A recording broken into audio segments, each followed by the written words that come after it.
What's happening, YouTubers? It's your boy CB, and we are back for my favorite segment on the channel, Huddle Watch Alongs with Recruits. And if anyone knows me, you know when we got a receiver on, I am smiling ear to ear as a former receiver myself. If you're one of those guys that when you look for these videos, you're looking for a receiver that can do it all and that's just explosive with the football in his hands, you have clicked on the right video, my friend. You are in the right spot. 2026 four-star receiver Jasen Lopez is one of the baddest receivers with the football in his hands and is one of those versatile receivers that can do it all from the slot, from the outside. He's also a dual sport athlete, just as cold on the basketball court as he is on the gridiron. But you don't want to hear from me. You want to hear from the superstar himself, coming off of an impressive victory over American Heritage where he went off. 2026 four-star receiver JROC Jasen Lopez. How's it going, bro? What's up, man? Everything's going well right now. Just like I said, we came off that big dub on Friday night. Then just been over the weekend watching a lot of football and just sitting here at the house, man. So before we get into Friday night, let's rewind a little bit because you guys started off the season doing something that I would imagine as a young kid is just a dream for you. You know, you grow up thinking, like, I want to be on ESPN. I want SportsCenter to be tweeting out my highlights. What was it like to be able to realize? I know that's not the big dream. The big dream's the NFL, the NBA, but there's these little things you get to tick off that I would imagine 7-year-old you would be crazy if he knew you were playing on ESPN. What was that experience like? Obviously, wanting to get on ESPN has always been a dream for me, right? Since last year, I would see highlights of like Chaminade and St. Thomas and all these big teams up there in the tournament. And, like, it was always a dream for me to like play in those in front of on ESPN and get the opportunity, to play in front of like all those eyes and stuff like that. But leading up to that game, just getting ready mentally and physically as a team and me by myself. But yeah, it was a great experience overall, and it was one of a kind for sure. Did it live up to what you thought it would be like playing on that big stage? Yes, sir. Of course. I mean, that stadium was packed, man. It was crazy. Yes, it was. You had all the big cameras and stuff like that, and that feeling of that touchdown, man. That was a great feeling. Like, it was just crazy. I obviously know you take it week by week, right? And every opponent is this opponent. You're not going to look back at this season until it's over because the competitor in you is like, there's still work to be put in. Hey, but when this season is over, I need you to sit down and look at that touchdown one more time and just be like, that really happened. Like, I really grinded. I really didn't sleep. I really did an extra rep. I put in all this work. And it's starting to pay off. I know it's too early to look back at it, but take that moment when the season is over just to realize, all right, all this grind has been for something. And all that grinding in the offseason with a new team, how was that transition for you? I know you came from having an explosive season last year, so I know coming into this year you were ready for the competition, but what was that like joining a new team in a wide receiver room that is as stacked as it gets?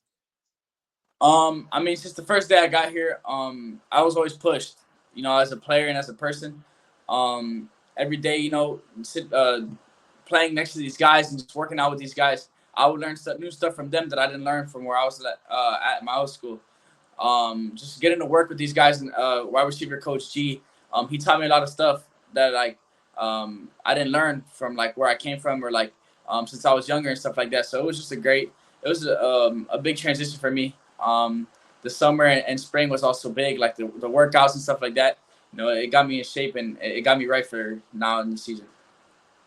So there's a lot in that receiver room. There's some dogs. There's you. There's Denarius Gray. There's Kyle Washington. Yeah, I got Trig Lewis who will split out and go to the outside. I got a question though. When y'all are all balling, who's the biggest trash talker in the receiver room? Damn, I'm not gonna lie, all of them a little bit, but all of them be talking their stuff for sure. But if I had to pick one, it'll probably be Gray. Denarius, probably Gray. Yeah. It's that South Florida swag, man. It's like I'm not just gonna punish you, but I'm gonna tell you while I'm doing it as well. Exactly. Yeah. So we we go from obviously a explosive year last year. I know the phone didn't stop because you get recruited both ways, and I definitely want to dive into that. How is Sure. that, bro? Balancing for those that don't know, highly recruited in basketball as well. How is it balancing that when it comes to visits and camps in the off season? You got 7-on-7, 7-on-7 with Chaminade. You got coach wants you to come see their hoops facility. One coach wants you to come see their football facility. Yeah. How is it balancing all that? Um, I mean, so when it's football season and like we're in the season and stuff like that, I'm playing football. Like I don't touch a basketball. I'll go the whole year without touching a basketball or shooting a shot. But then when the like as soon as it's over, like let's say like we win states or like after state game, like I'll go jump automatically into basketball season, and Boom. then exactly, and then that for me, I'll play the whole basketball season for high school, and then I'll go through summer, and I'll be doing summer workouts and then playing on the Under Armour circuit, like I'll be playing travel ball as well, like during the summer, and then with the 7-on-7 tournaments, it's all just like basically like scheduling it out, like. I'll go. I'll see if I can make the 7-on-7 tournament if I don't have a big basketball tournament, and then I'll make it out to that game for football. And then during the spring, I'll just be mainly playing football while trying to maintain like basketball as well, because we're still like kind of in season as well. But yeah, just it's nothing like crazy, but it's definitely something like you have to. I've been doing it all my life. I've been doing it since I was young, so it's nothing really new to me. Since I was 6, I've been playing both sports. Like I'll get out of a football game, jump straight into a basketball game, and that's just how it's been since I was little. So it's just basically like routine now. Hey, y'all in the chat, I just want everyone to recognize that he was like, well, it's not that difficult. And then he explained it. And I'm sitting here like, okay, you also got to go to school, right? Like, you also have to have a regular life. Like, JROC got to be JROC outside of sports, too. You still got to be a son. You still got to be a friend. You got to be a boyfriend. Bro, is there enough time for JROC outside of hoop and football?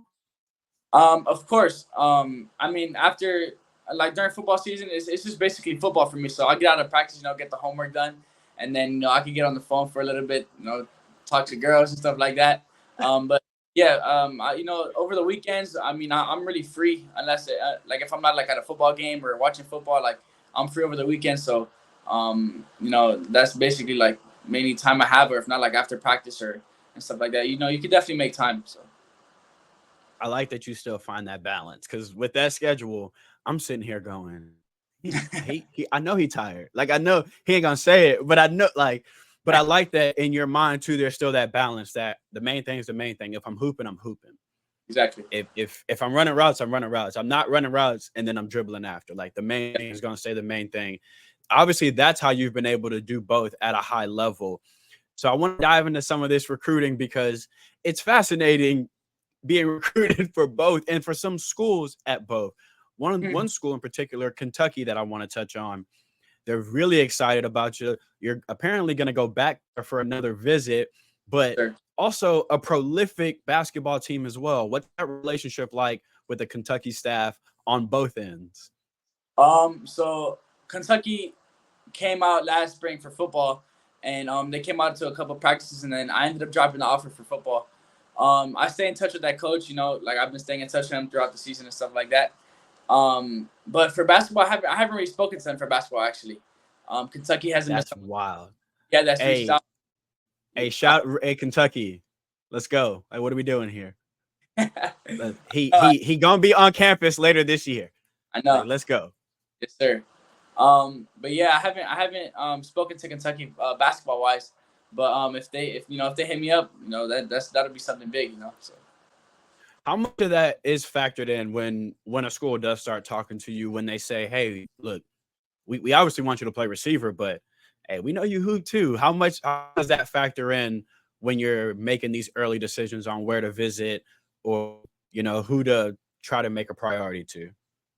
I mean that's a big factor to me because that's always been a dream for me since I was a little kid. Was to play both at the next level. So if I'm able to play both, wide receiver and guard at a university, that's just like a dream come true basically. To be able to do that and do it at a high level is just something that like like I said, it's always been a dream. So like when they say that, that's just like it plays a big factor in my recruiting. Yeah, I know that's again. There's those little dreams you had. You're 6 years old when you first picked up a basketball. Then you first caught your first touchdown. You was like, "Shit, I want to do both of these," and I want to do both D1 too. So it's cool that to see that that's actually a possibility for you. Because then there's a young kid looking at JROC, oh, man, I got to put the basketball down or the football. But then he looks at you and goes, "Wait, hold up, maybe I don't. Maybe if I just go hard like he does, I could probably do both of these." So I want to touch on a couple of the local schools because there is some really great things going on in Florida and at the collegiate level. UCF has just been doing some fantastic things. Got the new quarterback in, got the transfer quarterback in, remade the defense. I mean, these first 2 weeks, they looked fantastic. I know you've got a relationship down there with them, and they've got a new offensive coordinator this year, Coach Tim Harris. What's that relationship like with UCF, and what's those visits been like? So I was up at UCF for a 7-on-7 this summer. But UCF has always been a school that they keep in contact with me a lot. I talked to the wide receiver coach over there. Like we stay texting, or if not, he'll give me a call here and there. Actually, UCF has also recruited me for basketball as well. I talked to Coach Tim Lane on the basketball staff. So he himself obviously also played like 2 sports in college. So he sees like where I'm coming from and stuff like that. So UCF is a big like school for me, and it's a big opportunity. But yeah, I definitely stay in touch with like both of those coaches and for basketball and football. So. That is super important when there's someone that can honestly tell you, I know what it's like. Like, I know what you're going through right now. I know there's some coaches telling you drop one. I know there's some coaches telling you drop another. Like when he tells you, I know what you're going through, it's dope that you can go, nah, he actually does. Like he actually did have this exact decision to make. So I like that there is someone there that you can actually relate to. So it's not a basketball coach that's going to go, nah, he's mine. He understands that, nah, he's an athlete. So if I want him, I might have to let him play receiver too. I like that there's that relationship there. Yep. And then obviously, if I don't bring this one up, comments gonna go crazy. So another one of the local squads, the Miami Hurricanes, that offense has just been on fire to start the season off. What was it like getting that offer from Miami, and what's your thoughts on that offense so far? So Miami, I mean, obviously, like that's my hometown school. Like they're in my backyard and stuff like that. So, watching them grow up as a little kid, it's always a dream to like have a scholarship from them. So when I got that offer, it was just like a mix of emotions. Just for me and my family, because my family are big Hurricanes fans. I was a big Hurricane fan, and to get that offer was just something like special. But their offense this year, I was actually at the game yesterday. I showed up to their I was on the sideline watching them warm up and stuff like that, and I watched it. Man, that offense is rolling right now. And it's crazy. Cam Ward is doing big things out there, and like Xavier Restrepo, like who I can compare to, he's also balling, and even the defense was doing big things as well. So that's a team that I'm excited to keep watching, and I'm definitely gonna keep an eye on Miami. So we know about the comparisons. We know every time we see Seven, we see him in that red jersey or the jersey, the comments go crazy. This is Restrepo's clone. How much watching a guy like Restrepo as a technician, as a route runner, has helped you add a little bit to your game? Restrepo, I'm not gonna lie, Restrepo hasn't really been someone I've always watched. He grew up down here playing. He actually played. I went out to one of the Columbus games when I was like younger, playing in Little League, and I had seen him playing there. And I never really thought anything of it. Like I like when he committed to Miami, I was like I'm gonna keep watching him, whatever. And then as he played in college, I started getting compared to him, and then I started watching him a little more. But yeah, Restrepo's a great slot receiver. He's very versatile as well. He runs routes very well, and he has a great eye for the ball. So yeah, looking at him and getting compared to him is amazing, just because he's a great player, and he's someone like I definitely like look up to. The resemblance is uncanny when y'all are in pads. The seven, the way y'all break down corners it's hard to avoid. Like it's hard not to see when you look at, but you are your own guy too. That's why when I ask those questions, I like to ask, what little bit do you take? Because you're not about to look at a receiver and go, oh, I'm going to be him part two. There's just little things you want to take from other guys. But at the end of the day, you're your own football player. JROC has his own skills. So before we get to the film, there's somebody on that Miami coaching staff I got to ask you about. The receiver coach, Coach Kevin Beard. What's that relationship like with Coach Kevin Beard?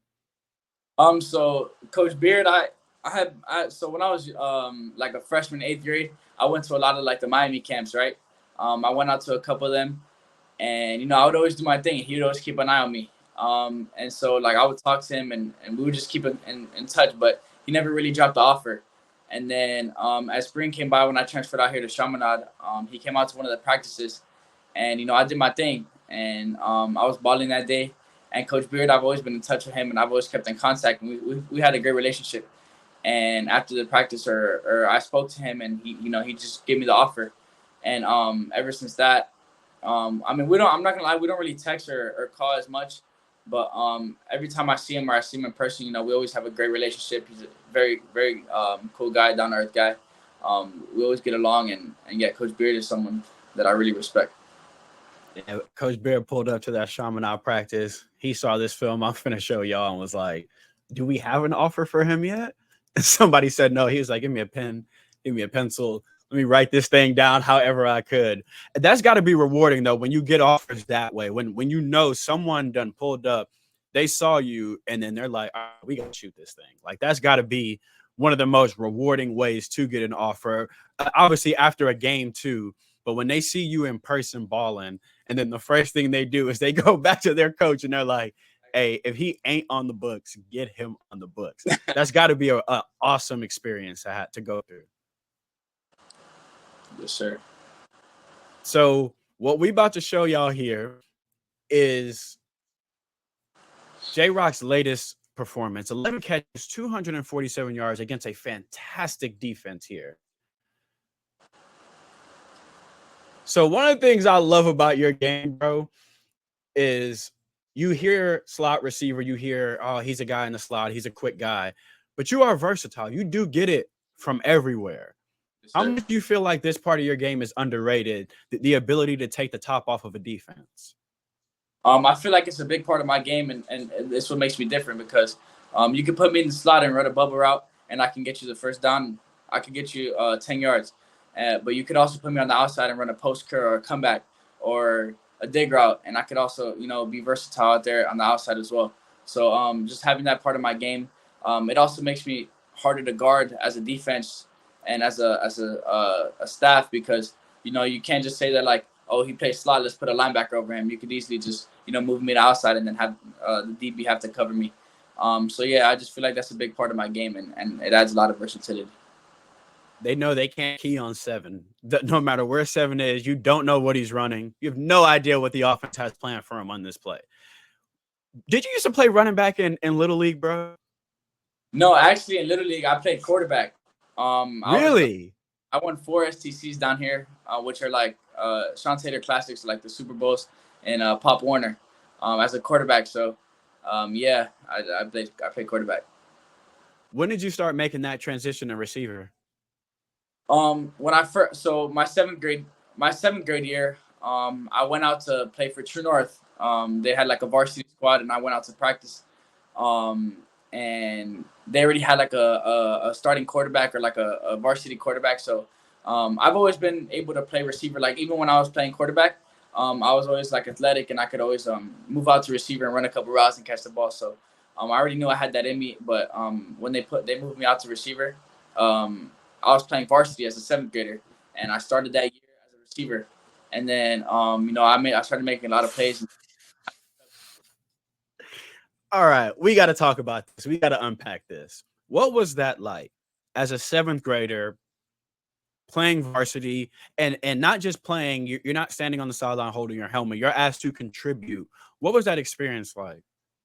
I'm not gonna lie, just going in as a 7th grader, as a young kid, I would get nervous before the games. I'm going against varsity players. I had just came off Little League and stuff like that. But after those first couple of games, it wasn't anything crazy. Like I was making plays and stuff like that. And it was just great. It was like a great experience, just having those varsity years. so young is something like not a lot of people get to do. So just having that was a great accolade for me in my career.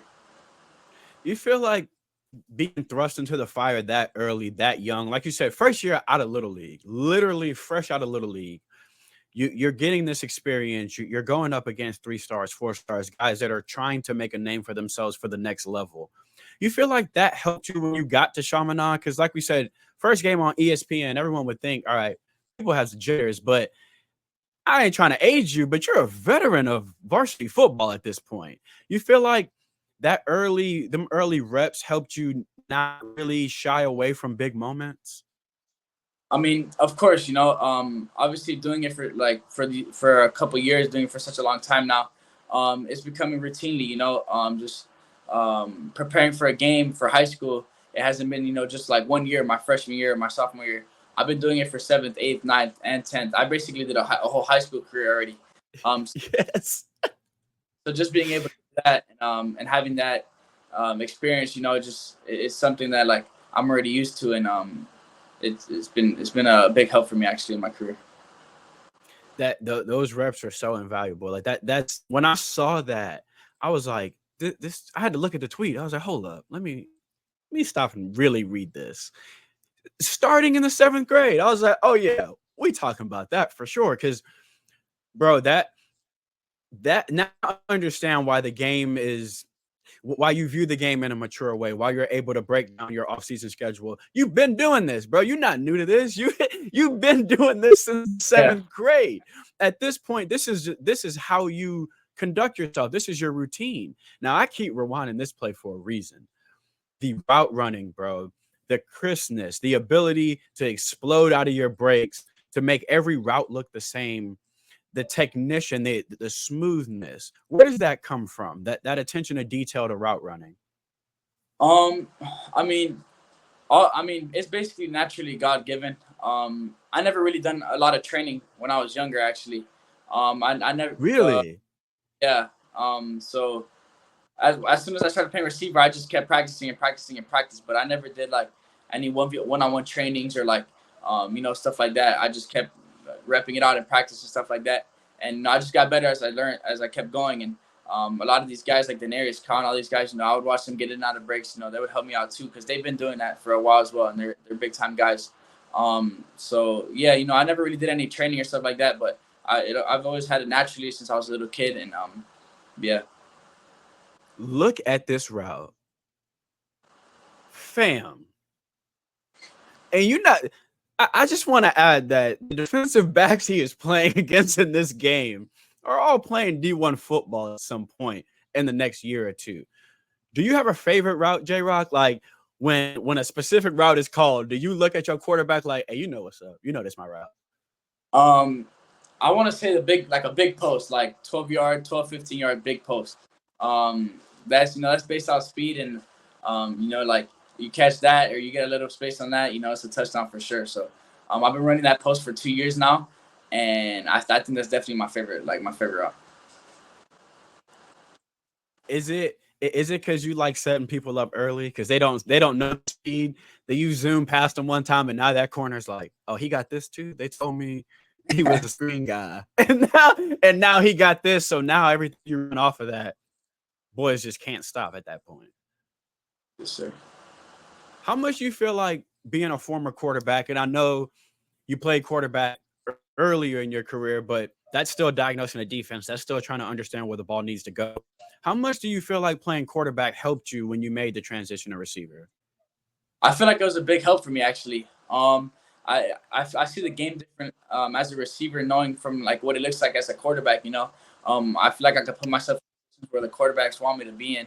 I wouldn't say like now as I'm getting older, I started to read the defense better. But when I was younger, I would never really be able to read the defense like that and stuff. But just being able to like put myself in a position where like I know the quarterback could like find me or be able to like get the ball to me. So yeah, I think being a quarterback when I was little actually played a major role as me for a receiver. And now as a receiver, I could just get in the right positions in the right spots for the quarterback to give me the ball. There's all these little things on your journey that end up helping, like the complete package that is the 4-star receiver. But I also want to give a shout out to Hoops as well. How much do you feel like both of these help each other? Because I would imagine some of these moves getting off the line, these are overs. These are hezzy moves you would see on a basketball court. So how do the skills sometimes blend into each other? I mean, I feel like as a receiver, you have a DB on you, press man, right? You have to get by him, create space and win. But then as well as a point guard, you have a guy guarding, you have to get by him, and try to get a bucket. So I feel like they complement each other as sports. The versatility or the quickness also helps, like playing defense, guarding a point guard 94 feet. That's like it comes into football as well, like getting in and out of cuts. That helps like your side to side movement.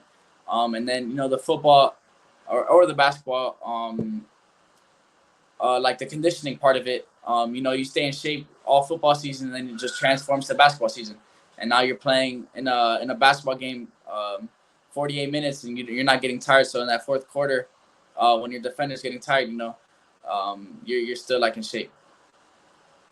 So for those of y'all that are watching this and y'all are going, all right, so we saw them mix up DBs, we saw the nasty route running, but they're gonna want to see some hooping. So before I get you out of here, I had to flash some of the hoop highlights. When did you first start dunking? I started touching rim like 7th grade, I think. 7th or like the summer going to my 8th grade. But I got my first official dunk, I want to say like my 8th grade year, like 8th grade summer. And then I started dunking my freshman year. I started dunking consistently, and then I just been dunking since then. I did a windmill. I could do like a 360 off the backboard. Like, I'm still adding stuff to my bag, but yeah, I started dunking early as well. Hold up. Yeah, we finding this. Hold up. All right, I know which game. Which game here do I need to? Oh, okay. So Jesuit. But then I had a 2-hand dunk that game. Do people get shocked when they see you that you can dunk? Yeah, actually, a lot of the football coaches, like when they're recruiting me, they see that I can dunk. They find that very impressive. Just be able to be that athletic as not like for a tall person. So yeah, they see that as very impressive. Like when I show them like me dunking and stuff. Because I would imagine 50-50 balls when you see your stats on paper, if you look at your profile, they're going, okay, he's not the fade guy. He is the fade guy. He's definitely the fade guy. Like, do you enjoy those opportunities too when you get to go up top and you get to see a DB's eyes open like this because he had no idea you had that in your toolbox? Yeah, like getting those 50-50 balls is also getting like a rebound as well. And being able to jump that high is and jumping over a defender, a guy on the court. It definitely translates to a fade route in football. Especially when they're off balance and you have your balance, and you just jump up and whoever jumps higher catches it. That's a big part of like what I could do, and it's a big part. And the DB has no idea you've been jumping like that since 7th grade.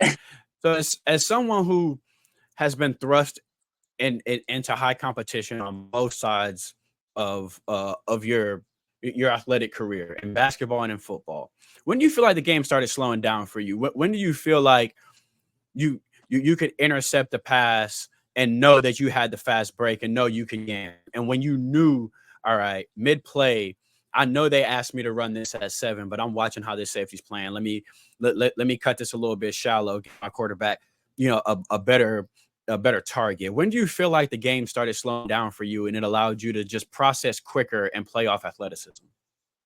I feel like my 9th grade year, I started getting better at that stuff, like being able to see when like you said, a safety's gonna drop down, or and on the basketball court, like on a fast break, if a guy's gonna like jump on me and stuff like that. But last year was mainly when like I started maturing in those aspects of the game. When I would get a fast break, and let's say we're in the 4th quarter and we're like down by 2, we need a layup. I'm not gonna go for a crazy dunk. I'll just take the layup, or a little rim graze or stuff like that. Just get the first bucket. And then in football, just reading the defense and stuff like that, like you said. I like last year was another year that I started like maturing in that stuff as well. I would see like a safety drop, like audible to the quarterback, change the play or whatever. But yeah, I think last year was the year where I started maturing those stuff. It's crazy too, because at that point you're on this. For everyone else, that's their freshman year. That's their first year on varsity. For you, that's year 3 on varsity. So obviously you're probably on athleticism. You just mixing boys up because God gave you that. 8th grade year is probably starting to make a lot more sense to you. It makes sense where you put it all together 9th grade year, and now you're able to do things just a little bit faster than everybody else. Bro, Exactly. thank you so much for coming on. Look, I cannot wait for the rest of this season and your hoop season too. I can't wait to see what this total year looks like for you. At the end of this year, you got your full highlights. We're going to have you back on so we can watch both of those. Recruiting is going to continue to blow up, so we can talk about that as well. But before then, let them know where they can follow you on Instagram and Twitter so that they can keep up with you all season. My Instagram is J7ROCC, Jrock with a 7 in the middle. My Twitter is JasonL_7. And then that's where I mainly post. So yeah, those are my socials. So just get at me, follow me, and you guys keep up with my journey. Go follow bro. So I'm gonna link both of those down in the description. All you got to do is click the link and go follow him. And I'm putting his huddle down there, because what I love what they do with their huddles is they'll break them down game by game, and you'll see. So when you look at that Chaminade schedule, you go, he playing this DB? Oh, I gotta watch that. They're gonna break that down for you, so you can just watch that game. So you'll be able to click those and keep up with him all season. I know I speak for a fan of every fan base, including mine. We cannot wait to see what the rest of this year looks like. We're all hoping we land you. When you got a player that's this dedicated like that, that's a competitor, that understands the game, and is this dedicated to 2 different sports and being elite at both of them, that lets me know your head is clearly on straight, and you're the kind of player that any college would want to have in their locker room. So I know I speak for us Canes fans when I say we're crossing our fingers. But as we have our fingers crossed, so does Florida State, Florida, Kentucky, UCF. Every fan base out there is hoping they land Jrock. So if you are in one of those fan bases, make sure you follow him so you keep up with him. Bro, I wish you nothing but good health and success this year. I hope you get 1,000 yards receiving and 1,000 yards on the court, and you turn up even more so than you did. Let's get that 5th star. I got you. Yes, sir. Thank you so much for having me, man. It was a great time with you. Thank you, bro. Cannot wait till the end of the season. We're going to have you back on so we can watch this year's highlights. Until then, go follow Jrock right now. Do not wait till y'all flood my DMs when he scored another long touchdown telling me he's Xavier Restrepo 2.0 and ask for his Twitter. His Twitter is in the description. Go follow him right now. We out.